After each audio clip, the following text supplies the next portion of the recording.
Hola, ¿qué tal? Bienvenidos a otro video de MedNotes. Y recuerden que si les está gustando el contenido del canal, no olviden lo siguiente. Ayúdame dejando un like, comentario o bien suscribiéndote a mi canal. Tampoco olvides activar la campanita de notificaciones si es que no te quieres perder del nuevo contenido.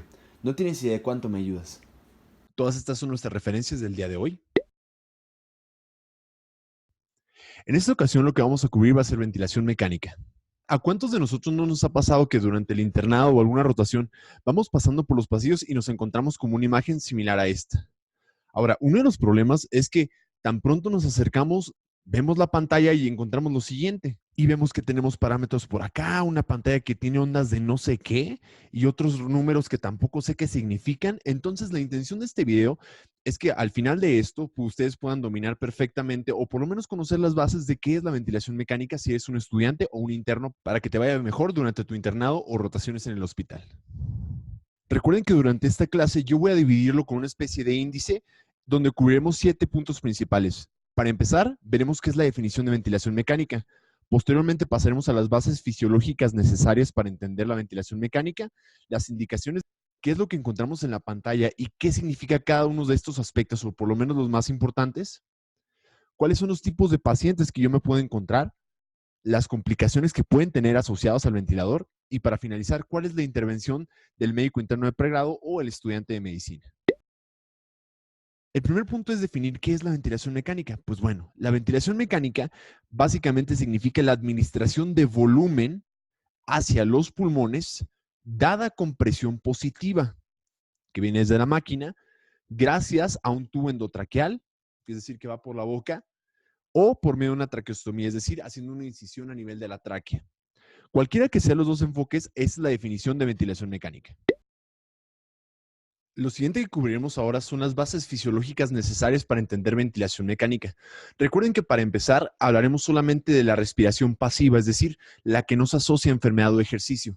Y recuerden que todo lo demás son las cosas que van a necesitar para ventilación mecánica. Para más detalle, recuerden que ya tengo el resto de la explicación dentro de mi canal en mis videos. Entonces, la primera parte es saber cuál es la frecuencia respiratoria normal. Sabemos que aproximadamente el rango o promedio normal más o menos se encuentra entre los 12 y 16 respiraciones por minuto. Esto es importante porque normalmente el ventilador está ajustado a estas respiraciones por minuto, de 12 a 16 respiraciones por minuto. Lo siguiente que nos interesa para cubrir es cómo sucede la mecánica ventilatoria. Recordemos que normalmente a nivel del mar nos encontramos sometidos a una atmósfera de presión que equivale a 760 milímetros de mercurio. Esa es la presión real. Sin embargo, va a ser nuestro cero relativo, es decir, 760 es igual a 0 centímetros de agua porque es nuestro punto de partida. ¿Sale? Les comento esto porque ya que hablemos de las presiones que va a haber dentro del alveolo o en la pleura, van a estar ajustadas con base a centímetros de agua también. Este dibujo lo que está representando, esto de rosa representa el pulmón y todo el alveolo, que está recubierto a su vez por una capita muy delgada que conocemos como pleura, que dentro de esta tiene una presión negativa dada por la bomba linfática, y por acá tenemos el músculo diafragmático que normalmente es el más importante para la inspiración pasiva. Entonces, para la inspiración suceden los siguientes cambios. Tenemos la idea errónea de que el tórax se expande porque se está metiendo aire, pero no es así. En realidad es para meter aire. En realidad lo que sucede con la inspiración es que el diafragma inicialmente desciende. Al descender, esto genera que jalemos la siguiente superficie en contacto, que en este caso vendría siendo la pleura. Al expanderla, hacemos que la presión inicial de nuestra pleura, que comienza en -5, descienda todavía más debido a que hay más espacio. Y recuerden que si tú tienes más espacio, la presión disminuye. ¿Qué es lo que sucede aquí? Dense cuenta que inicialmente comenzamos en -5, este desciende hasta un valor de -7.5 y esto comienza a expandir el pulmón hacia afuera. Entonces, eso hace que normalmente nuestros 0 centímetros de agua, que es con lo que inicia el valor de nuestro alveolo, descienda hasta -1 centímetro de agua. Esto genera un gradiente de presión. Dense cuenta cómo ahora en el exterior tenemos 0 y en el interior tenemos -1. Gracias a esto es lo que en realidad favorece una entrada de aire hacia el interior de nuestro alveolo. Una vez que este se llena, regresa nuevamente hasta el valor de 0. Posteriormente, durante la expiración, sucede un fenómeno distinto. La idea es que no ocupamos ningún músculo para la expiración, a diferencia de la inspiración que necesitábamos al diafragma. En esta ocasión, prácticamente la elasticidad intrínseca del pulmón es lo que está sacando el aire. Es como una especie de lobo. Si tú lo sueltas, saca todo el aire que está dentro de este. Entonces, el diafragma nuevamente se eleva porque se está relajando. En esta ocasión lo que sucede es que la pleura disminuye su espacio y debido a que estamos disminuyendo su espacio, aumenta el valor desde menos 7.5 hasta menos 5. Esto cambia el valor del espacio alveolar desde 0 hasta un más 1 positivo. Esto nuevamente genera un gradiente de presión porque afuera es 0 y dentro tenemos de más 1 y esto favorece la salida del aire hacia el exterior.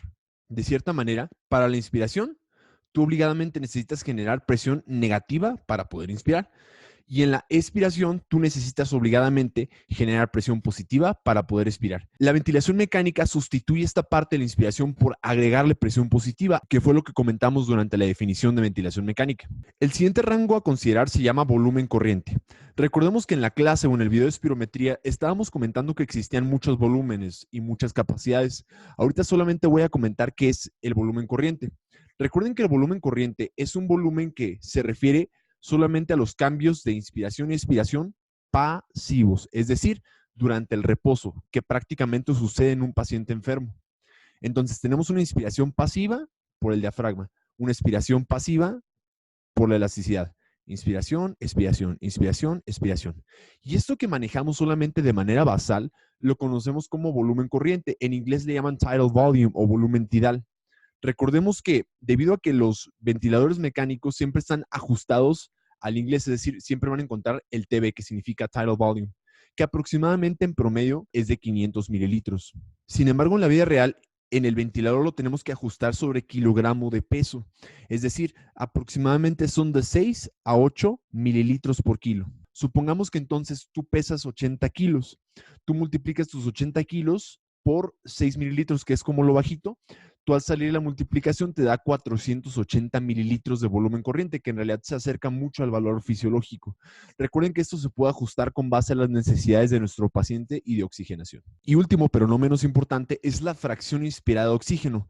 Recordemos que a nivel del mar, la presión atmosférica dijimos que era de 760 milímetros de mercurio.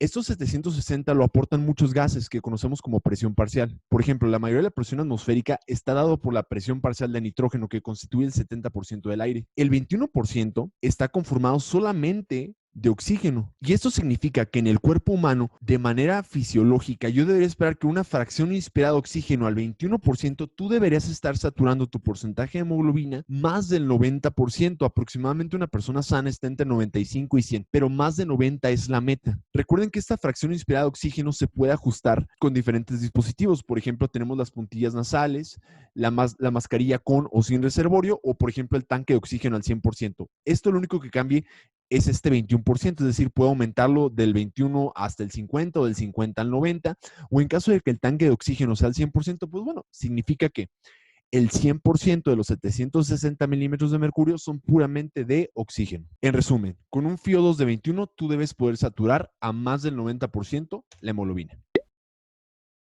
Recuerden que para empezar, un paciente tiene que tener datos de insuficiencia respiratoria. La insuficiencia respiratoria se puede definir con parámetros dados por gasometría arterial o bien con una oximetría de pulso, que se pueden definir como una saturación de hemoglobina debajo del 90%, una presión parcial de oxígeno debajo de 60 o una presión parcial de CO2 arriba de 45, que nos dicen que no estamos oxigenando de manera apropiada la sangre.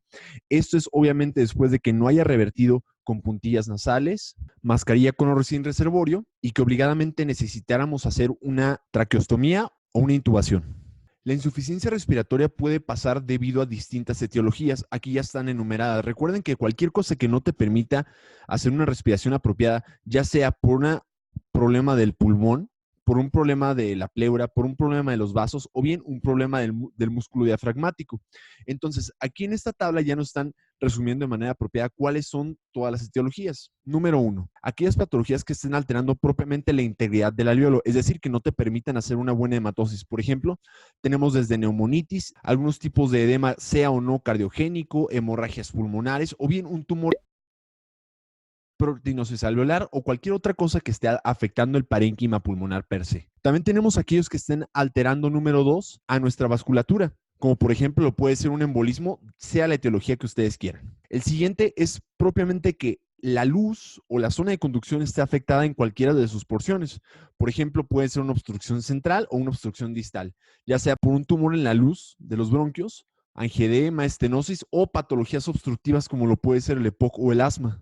También puede ser alguna patología propiamente del diafragma. Recuerden que el diafragma no solamente tiene que estar afectado al músculo, también puede ser cualquier afección del nervio frénico. Entonces, cualquier patología neurológica podría originar esto. Por ejemplo, anestesia general en el quirófano, sobredosis de algún fármaco, sobre todo los depresivos como las benzodiazepinas, barbitúricos o los opioides. Algunas como la esclerosis lateral amiotrófica, cuadriplegia, Guillain-Barré, miastenia gravis o algunas otras patologías que estén afectando propiamente la función de la placa motora o los nervios que están permitiendo la contracción del diafragma. Número 5, puede ser también cualquier cosa que no te permita generar la presión negativa para la inspiración o afecte a la expiración. Entonces pueden ser anormalidades de la columna como una cifoescoliosis, traumatismo, un derrame pleural, un neumotórax o en algunas otras ocasiones tenemos el sexto punto que es incremento de demanda como lo puede ser en el caso de una sepsis severa. Aquí es donde ahora vamos a invertir más tiempo, que es la pantalla. Vamos a dividir a la pantalla en una pantalla superior que van a implicar estas partes de acá arriba y la pantalla inferior que son estas de acá. A mí me gusta mucho comenzar explicando la parte de abajo, que es posiblemente la que más valor va a tener para el interno o el estudiante. El primer punto que me gusta mucho explicar son estas letras que se encuentran por acá. Aquí dice AC. Por lo regular, estas letras de aquí nos dicen en qué modo se encuentra el ventilador. Entonces, lo primero que vamos a cubrir ahorita son los modos del ventilador. Existen múltiples tipos de modo para el ventilador. Sin embargo, los más usados en la práctica clínica son estos 4, donde 2 van a ser los que más van a necesitar en su práctica diaria. Antes de comenzar, me gustaría platicarles primero de un rango fisiológico que es la ventilación por minuto. Esto se calcula multiplicando la frecuencia respiratoria del paciente por el volumen corriente. Entonces, por ejemplo, si una persona tiene 500 mililitros y de frecuencia respiratoria tiene 20, aproximadamente tendría 10 litros por minuto. Con esto en mente, por lo regular en un ventilador nosotros podemos ajustar la frecuencia respiratoria y el volumen tidal de nuestro paciente. Y existen 4 modos principales que vamos a platicar ahorita. El primero se llama ventilación mecánica controlada. Entonces, como bien nos indica, es un control enteramente mecánico que depende del ventilador. Dense en cuenta que el especialista que lo esté tratando, sea un urgenciólogo, un intensivista o un médico internista, va a determinar específica frecuencia respiratoria y específico volumen corriente determinado para tener el volumen por minuto. Y totalmente va a estar dado por el ventilador. En esta ocasión no requerimos para nada ayuda a nuestro paciente. Entonces, este modo va a ser perfecto para aquellos pacientes que estén totalmente sedados o que tengan una parálisis farmacológica o bien que se encuentren en coma.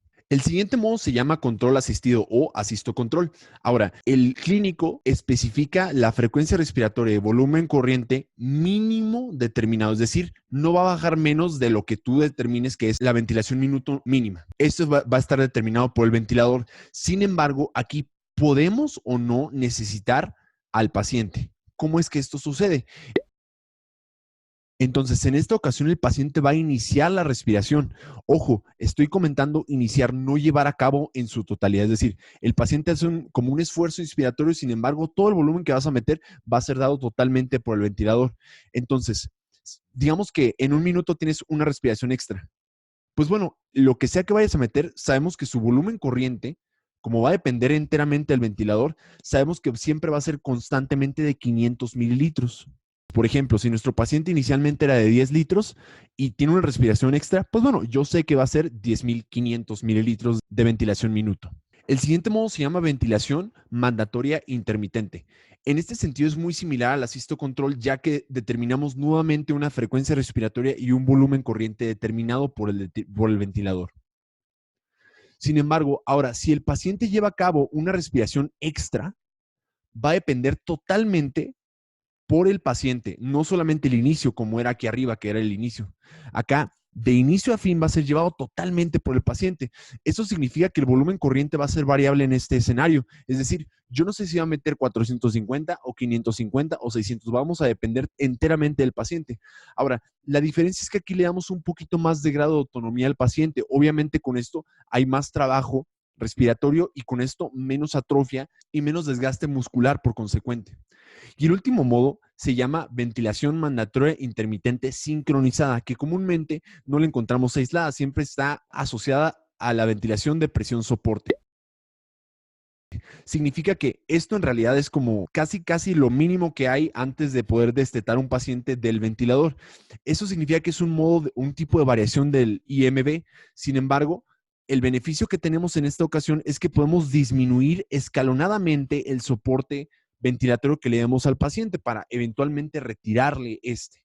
En la vida real, solamente vamos a encontrar dos modos, o el asisto control o el CMB asociado a PSB, siendo el AC el más para pacientes un poquito más críticos y el CMB en un paciente que ya está casi de salida del ventilador.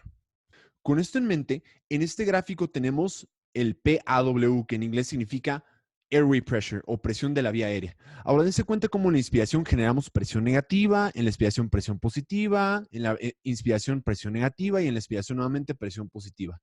Ahora, vamos a ver los diferentes modos y cómo es que se ven. El CMB o la ventilación mecánica controlada, recuerden que la inspiración está dada por el aporte de presión positiva hacia el interior que estamos produciendo en la inspiración, y en la expiración lo sacamos por la elasticidad propia del pulmón. Inspiración y expiración.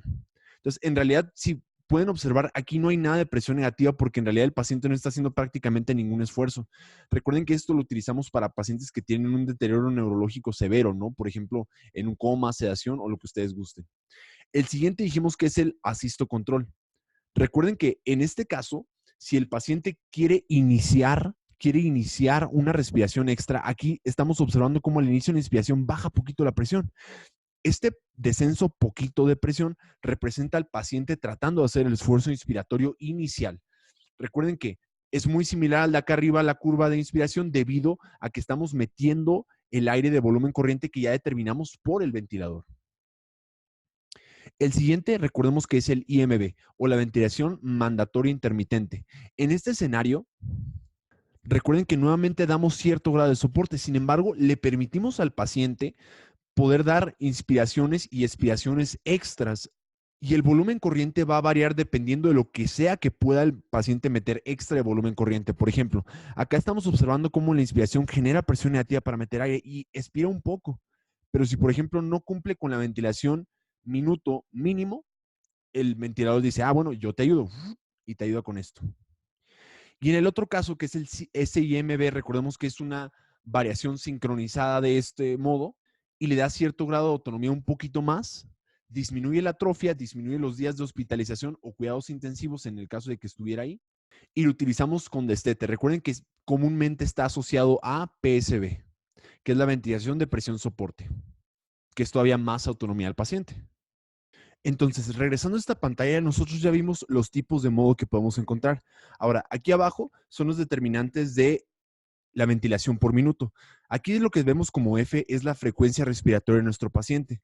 Recuerden que en este caso yo debería esperar que aproximadamente siempre se inicia como entre 12 a 16. Sin embargo, en pacientes muy graves como los que tienen síndrome de dificultad respiratoria aguda, tratamos de que estén debajo de 35 respiraciones por minuto. Aquí lo que estamos observando es el tidal volume o volumen corriente. Aquí nos están diciendo que es de 500 mililitros. Sin embargo, lo correcto es que determináramos de 6 a 8 mililitros por kilo de peso. Recuerden que el paciente, si está ventilando bien, pueden subirlo o bajarlo dependiendo de las necesidades del paciente. En un paciente grave con síndrome de dificultad respiratoria aguda, procuramos que descienda a menos de 6, por ejemplo, en 4. Entonces, en un paciente muy crítico con síndrome de dificultad respiratoria aguda, procuramos que tenga muchas respiraciones, pero con poquito volumen corriente. Esto lo han determinado así porque está demostrado que disminuyen los días de hospitalización, aumentan la sobrevida de los pacientes y les va mejor, en resumen. Esto que tienen aquí que dice Vmax es qué tanto flujo aéreo está teniendo el paciente. Por lo regular, yo debería esperar que un paciente tenga aproximadamente, se inicie en los 60. Sin embargo, en pacientes con patologías obstructivas, podemos subirle inclusive hasta 100. Este paciente, pues solamente con ver estos rangos podemos saber que el paciente está grave. Ahora, aquí nos determina que es de tipo asisto control, por eso nos determina este tipo de rampa, que fue la que explicamos anteriormente. En caso de que viéramos un esfuerzo inspiratorio del paciente, esta descendería un poquito. Lo que vemos en el siguiente lado de la pantalla, aquí dice trigger. Trigger en inglés es cuál es el detonante para la inspiración. Aquí tú puedes ajustarlo con base al volumen o a la presión.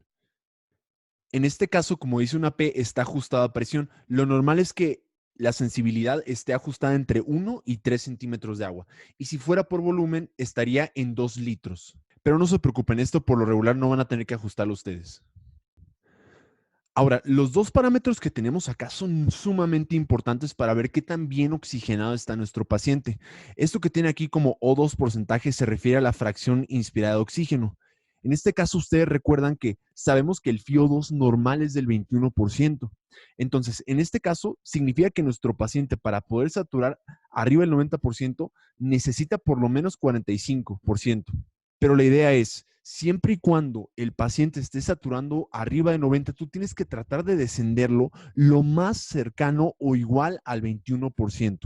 Esto para evitar la toxicidad por oxígeno. Está demostrado en diferentes estudios que si tú te sometes por más de 48 horas a un FiO2 de arriba del 60%, ya empiezas a generar lesión pulmonar. Y esto lo tratamos de evitar con un FiO2 cercano a lo fisiológico, que es 21. La siguiente variable se llama PEEP. En inglés significa Positive End Expiratory Pressure o presión positiva al final de la expiración. Por lo regular, yo debería esperar que debería ser de 5 centímetros de agua. Ahora, recuerden que el PEEP significa que es una presión positiva que está al final de la expiración. Ok. Significará entonces que si se mantiene positiva, los alvéolos se mantendrán abiertos. De hecho, el PEEP es una variable para decir cuántos alvéolos estamos reclutando de manera normal con suficientes alvéolos que permitan la oxigenación de la sangre. Está aproximadamente entre 5 centímetros de agua, que puede subir hasta 10. En algunos pacientes los podemos subir inclusive hasta 20 o 25 centímetros de agua.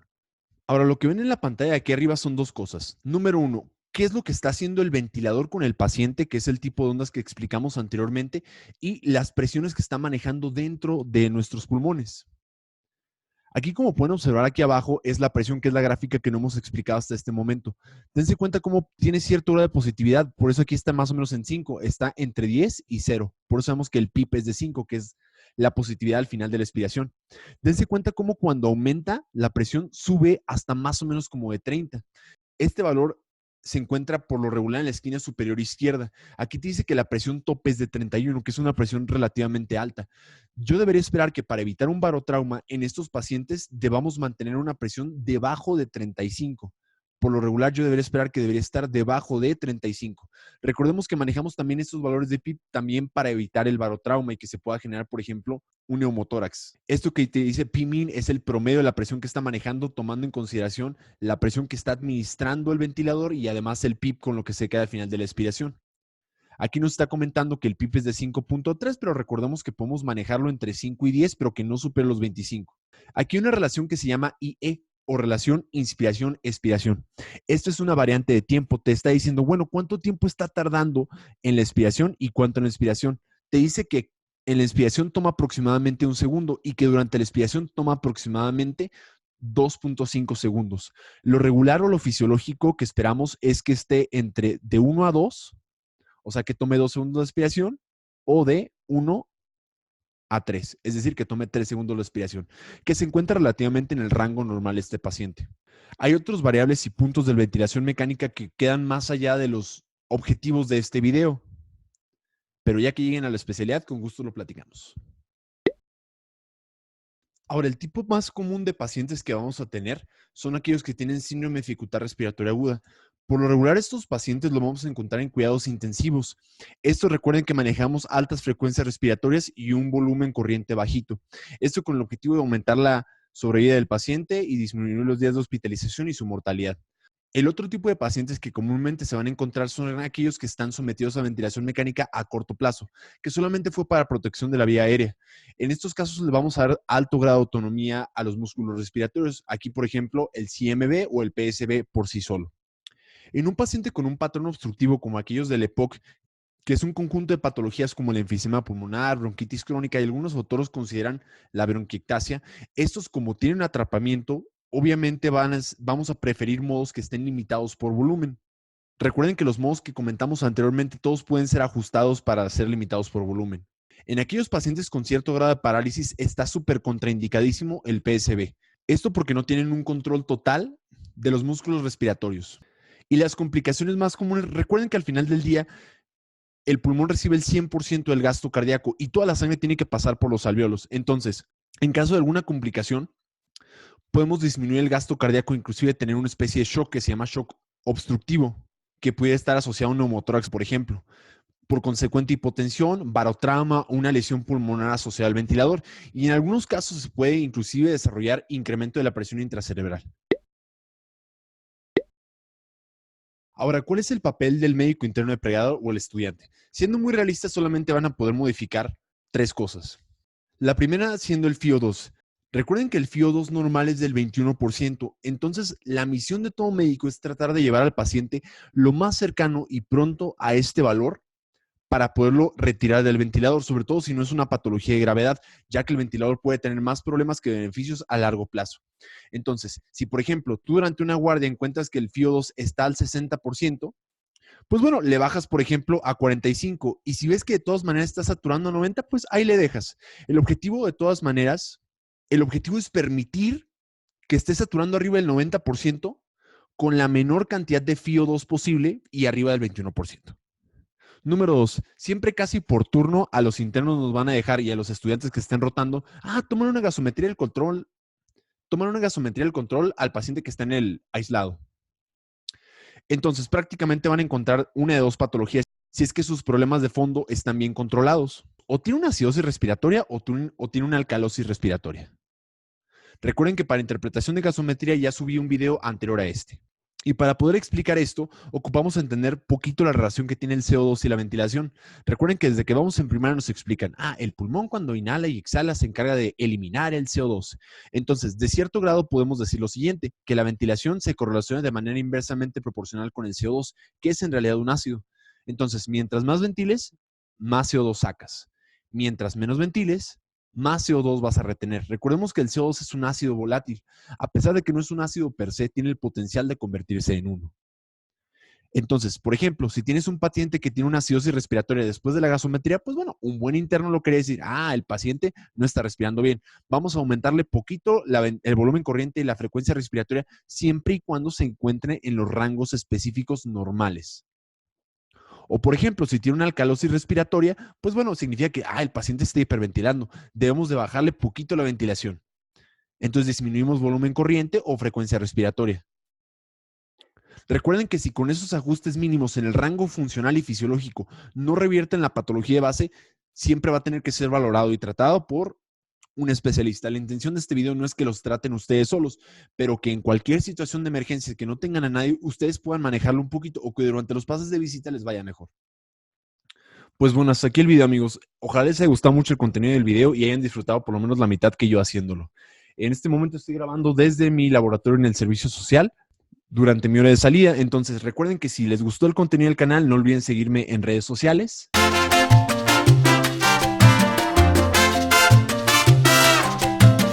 Y esperen el siguiente video la siguiente semana. Gracias.